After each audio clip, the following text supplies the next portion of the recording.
Tú por último, si quieres ponte por aquí.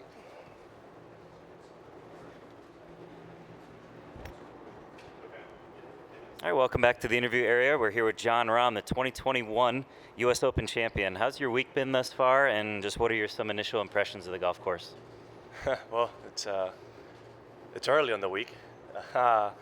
It's been great so far. It's a place that I think every time you come, and having been able to be fortunate to play here for the second time, it never ceases to amaze in the sense of the history, the old school feel for the clubhouse. I mean, I think I saw a scale in there that is probably older than every building around here.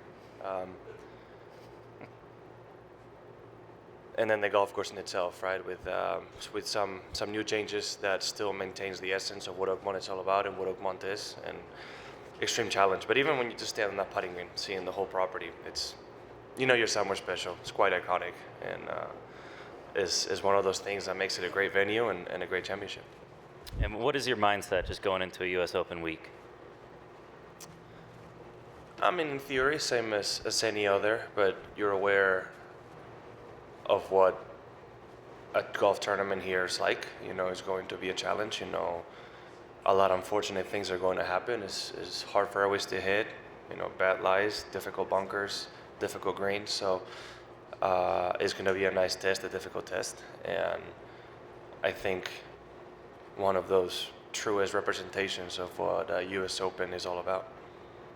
Open up the questions, James. What are some of the kinds of shots that you'll have to hit this week that you might not hit any other time this year? Hard to say kind of shot, because in any golf event, in any major event, you need to have it all, right? You need to be playing really good golf. I think is what players will be okay with, right? With regards of where to hit certain shots, right? Like in the first hole, let's say you hit a great drive, it's downwind, and you end up with a wedge in hand. I think a lot of times, if you just hit the green, you might be happy, which usually, right, if it's outside 15 feet, none of us would be happy, right? So it's a little bit more of understanding of what can happen here and what it is. I think the 10th hole is another great example where if you don't hit your number very easily, that ball just starts trickling off the green, right? So, and if you hit the fairway, you don't have a long iron in. So I wouldn't say exactly the type of shots, but it's more the circumstances and what positions you might put yourself in that you need to be okay with. Back right. John, you talked a little bit about the course itself and the history. How do you kind of get away from the aura of Oakmont as you prepare to play here? I think you embrace it, right? You know how great it is. But to be honest, once you start the tournament, all of those things kind of go away, right? I mean, it's business at that point. It's time to post the score, so you're not really thinking, oh, look at Oakmont. It's more like, okay, here's the first hole, hopefully make a 4, move on to the next, right? And that's kind of how it goes. So I think the first few holes you think about it in practice, but then after that is, okay, what do I need to do to hit the best shot possible next shot? Last question for me. You won this tournament before. What's it like to play on Father's Day and in this tournament? I was luckily, because it's a different day in Spain for Father's Day, so I was a very new dad when I was able to win it, and I can't say Father's Day was really in my mind on that Sunday, right? And I think it only comes into play obviously once if you can get the win. Well, as a regards to my father, it's weird because I feel like this might be more of a Father's Day to me than it is to him, because for us in Spain it's a different day, right? So in that case, I never had that feeling, but it's only something that I think would come to mind if you have a chance to win on Sunday, or if you do win it on Sunday, right? Besides that, I think the week is big enough to be adding on to that. In the front, Dave. John, thanks for being here this morning. Does size matter this week? In other words, you look at some of the more recent past winners here, they were strong men, naturally strong players. Is that an advantage? Well, I mean, because where do we go? Dustin, Angel, Ernie, Larry, Johnny, Jack. Johnny, then Jack, right?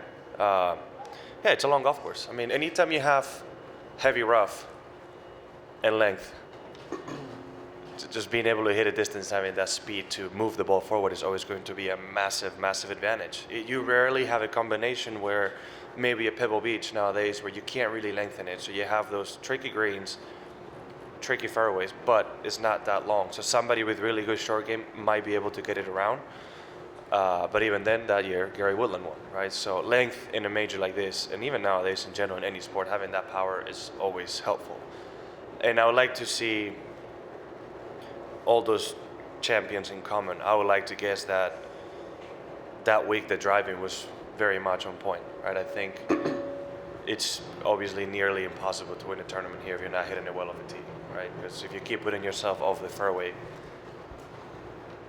for lack of a better term, you're going to get Oakmont very often, right? So I would like to, so whoever's the number cruncher in the group can probably see how probably they were very, very, not very superior, but they were really very solid off the tee, and that's obviously the way to start it. Yeah, I was thinking of you specifically too. Are you able to move it out of the rough, if you, or have you? It's very dependent. When it's this thick, sometimes you get somewhat lucky to where the grass is strong enough to hold the ball and you might be able to have a shot. A lot of the times you won't. It all depends on the club, right? Obviously, I think if you're looking past an 8-iron, it's always going to be very difficult to move it. It gets to a point where you're just trying to get more rollout rather than carry. So it's very light dependent. There's going to be times where you get very lucky and have a wayward tee shot and have a perfect shot, a near perfect shot. And there's going to be times where you're going to miss the fairway by a foot and you're going to have to punch out 20, 50 yards at best, right? So at that point, it's luck of the draw. In the back, Dan? We've got another major on a golf course that's been restored and taken out a ton of trees. And it seems like trees are kind of the enemy in this process recently in golf course design. As a professional, when you see a course that took out all the trees, does that make you breathe a little easier, or does it not really make a difference? I never got to play with trees. In 16, they had done a lot of that job already. I think they've taken, if there's any trees that they've taken out, we're already on the outsides of the property, because they would tell us the only tree in play was the one on 13, right? So I never got to see it that way in this case. I don't remember playing many majors where they've taken trees out, right? Like I know they've done it to Congressional, but I haven't been able to play the course. Oak Hill. I didn't play it before. Right. So I think, I don't know. I wouldn't know what to tell you. It's funny to me how maybe 80 to 100 years ago they planted the trees and let them grow. And then 100 years later we're like, well, I want to see how it was originally, but the original founders planted the trees for a reason, right? So it's always funky in a way to see the difference. I think in a way, in a weird way, in some cases the trees on a golf course like this one can help, because if a ball is going offline, most of the time it might stop it and have a decent chance. And maybe, I don't know how thick the rough was around it, but having trees and the tree roots usually can prevent the rough from being as thick and lush as it is right now. Either way, this golf course is going to be difficult. So I think this is one of the cases where it's nice to see it, just because of what I just said. When you stand on that first tee, 10 tee, 18, 9, you get a layout of the whole property. You get to see the entirety of it, and as beautiful as it is, I think it's worth it here. And then totally unrelated, you've got 21 top 10s. You've been in top 10 in every live event that you've played in. A lot of talk about trying to contextualize that. You're the only one who's lived it on both sides. How would you contextualize your top 10 streak? I would happily trade a bunch of them for more wins, that's for sure. But I keep putting myself in good position. Listen, I'm a realist in this case. I've been playing really good golf, yes, but I'll be lying if I said that it wasn't easier to have top 10s with a smaller field. That's just the truth, right? Had I been playing full field events, would I have top 10 every single week? No. But I've been playing good enough to say that I would have most likely been inside the top 30 every single time, and maybe even top 25, which for 21 straight tournaments, I'd say that's pretty good. But I still would have had a lot of top 10s, that's for sure. It's hard to say, but there's definitely some weeks, I think, like last week, for example, having a weaker Sunday than everybody else, I don't think I would have top 10. But I was able to finish 8th. That's just more, I think winning is equally as hard. You can take advantage a little bit of a smaller field to finish higher, right? So I wouldn't always, as much as I want to give it credit personally for having that many top 10s, I wouldn't always give it as the full amount, just knowing that it's a smaller field. A couple questions on the left, Shane. John, looking back at the PGA, it hadn't been that long since you were in contention on Sunday at a major, only a couple years. But is there anything that you forget that you have to relearn being in that situation again? Is there did it serve as a refresher of any kind, or is there anything that you remembered once you were, done with the round or anything like that? Not necessarily, no. So I was fully aware of the situation of what I was putting myself. And once I got to that point as well, if anything, it was a true joy to put myself in that position again, right? I was very happy to be there, and felt like I was in control. It was nice. It was unfortunate that, not even 16, just one bad swing on 17, which wasn't even entirely that bad. It's just a very, very difficult hole. Cost me as much as it did, but nothing that I can think of that would be a reminder of something that I had to remember, no. And I guess what I'm getting at, I was thinking of Brooks, how, he lost to you at the Masters, but then won the next time. Bryson lost at the PGA, then won the next time. Do you think there's anything in you that's now better suited to win now that you've gone through the experience of it again?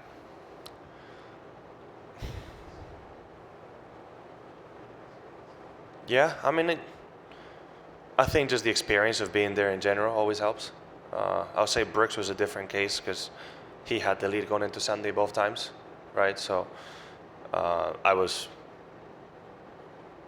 5 shots back going into Sunday, so it was a long chance. But yeah, obviously it does help just knowing that you've been there in a more recent tournament. I think is always going to help. Yeah. Front left, Brantley. I'm curious if you saw what the amateurs did here a few years ago and hitting their tee shots down different fairways, and if any of those shots, having seen the course this week, if any of those shots still make sense. I've spoken with a few of the players. One of them being Preston Summerhays, obviously being an ASU alum and member of Server Leaf. I've seen him quite a bit, and a couple others that play the USM here. And I remember telling them, there is 0 chance in this world anybody goes to 11T and his driver towards 10. Because what I remember from the US Open was that rough between 10 and 11 might have been the thickest on the entire property. You were not advancing it anywhere, right? And same on 1, they were almost bailing left for whatever reason, right? So it was very weird to see that happen because that is not the course I remembered. I know they had weather and had to adjust a little bit, but yeah, I mean, I told them, if you ever play US Open there, there's no chance you're doing that. And if you are, you're taking a big risk, obviously. I think Paolo and then Bob. You said earlier, at a course like this, at a week like this, bad things are probably going to happen. What's the mental approach, knowing that that's going to be the case? And then I'm curious for you, how has the way you've responded to bad things happening on the golf course evolved the longer you've been in your career? It's gotten a lot better. I think my main issue is always with accepting the mistakes, right? I'm fully aware that I can make mistakes, but accepting that I've done it, that is my fault, and move on, right? A lot of times, and I'm very vocal about blaming something on the outside, even though when I'm saying it, I'm fully aware that it's my fault, right? So the quicker I accept that it was me and I move on was going to help. And there's been weeks where I've performed really well on tough courses, but that was the case, right? So I think as it relates to me is that just that acceptance that is going to happen and that it happens, and then you do what you need to do to hit the better shot next time. Yeah, and it's just a tough course, right? It's so difficult where very few times anybody has won under par. If it doesn't rain, most likely over par will win again, right? It's something that none of us would say are used to. But it's a challenge that you need to embrace, right? I think it's if there's any part of your game that will be tested more than any on a week like this, will be your mental game. That's for sure. Yeah, Bob. You said earlier how important it is to drive it well here. Obviously, how would you say you've been driving it this year? How do you feel about your and do you need to hit a lot of drivers here? It starts off the tee, right? I mean, it does start off the tee. You need to do everything well. If you just drive it well and then everything else is poor, you have no chance, right? So it all starts off the tee.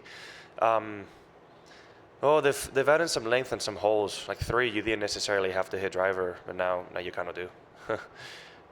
You can always choose not to, but I wouldn't be going into those greens with 6 5-irons in hand by choice. That's just too small a targets to even have a chance. So as often as possible, I would say driver is going to be the play. I feel like I've been driving it good this year. I wouldn't say it's my best ever, but I'm feeling good. It's been a good year. If we go back to the last major PGA, I felt confident, really confident of the tee, moving it both ways. So carrying that over to this week as well. But again, it's so much more than just that, right? It's a test of all aspects of your game, and that's what makes it so special. Was the driving something that would held you back a little bit in the early part of last year? You mentioned before that you had some swing issues and you've worked through them. Well, I hadn't changed my driver's shaft since early 2013. So what I explained last year, right before the U.S. Open, I changed to the current shaft, was that I think I had outgrown the shaft I was playing. And it's not only that it was the exact same one. We would just literally take the head off, put a new one in, and go, right? So I think that that shaft had just ran its course, and it wasn't performing the same way, mainly because I have more swing speed, right? I think back then when I did it, I was around 175. If I stepped on it, 177 ball speed. Now it's almost 10 miles an hour more. So that's a big change. So the way the shaft was performing was having me have to compensate during my swing to avoid certain mistakes. And I think that bled into the rest of my game. And that I changed that basically a year ago. And it's been something I'm trying to come back since. But there's still some feelings and some compensations that still come from that just got accentuated because of that, right? It seems so simple, so trivial, but I think it had been happening for a better part of a year and a half, and I think overcorrecting those mistakes is always going to be harder than creating those bad habits, right? So there's still something I'm fighting every once and again, but there's nothing. It's in a much smaller measure now. A few more questions. Go Jerry in the back. John, when you come here, where do you gain or get more of your confidence from how you've, in this regard to a previous answer, from how you've played on Live recently, or just the belief that you're a 2-time major champ, you've won an Open before, and that you know how you compete in these majors? Both. I know I've been playing good. Yeah, it's and it's been consistently good. It's been consistently good. So I get it from both, knowing that I've done well in majors in the past, I've done well in majors recently, and week in and week out I've been playing good golf. So that both things combined. Back to the left, Doug. John, if you lived in Pittsburgh, would you want to be a member here? And if so, why?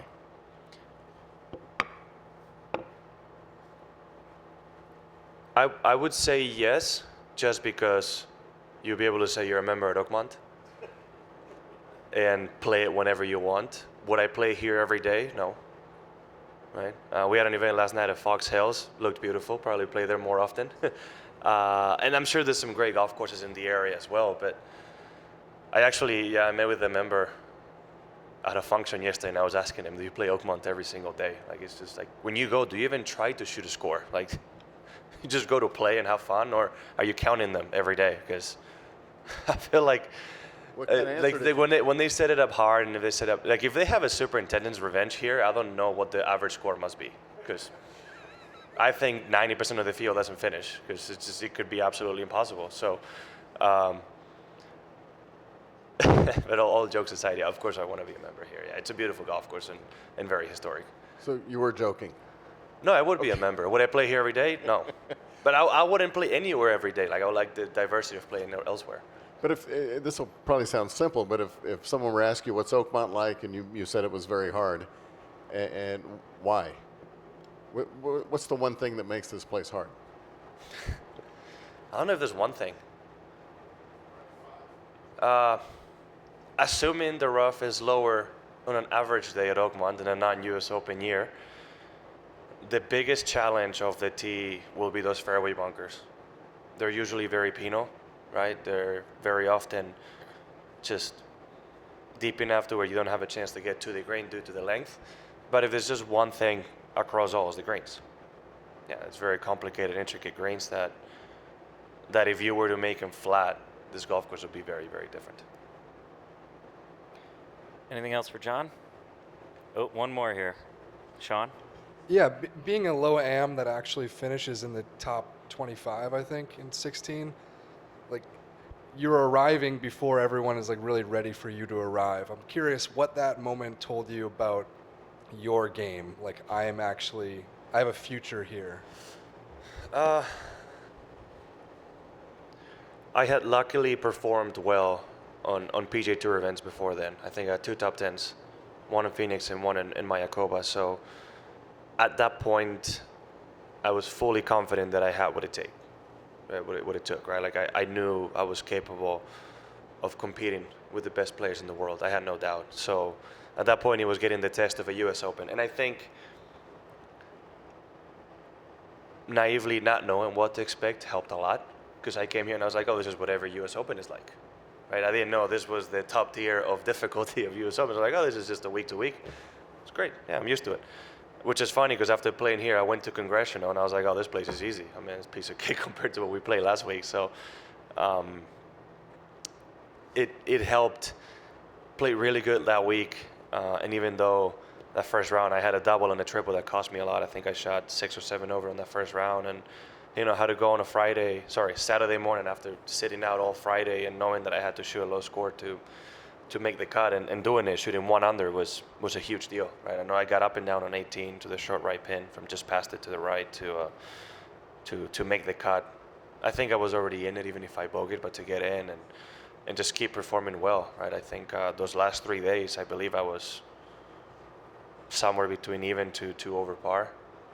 That was a huge deal, and to finish that high was a massive confidence booster in many ways, right? To when I approached a tough golf course, which I did the week after that, I had the confidence that I could get it done. All right, thanks, John. Good luck this week. Thank you.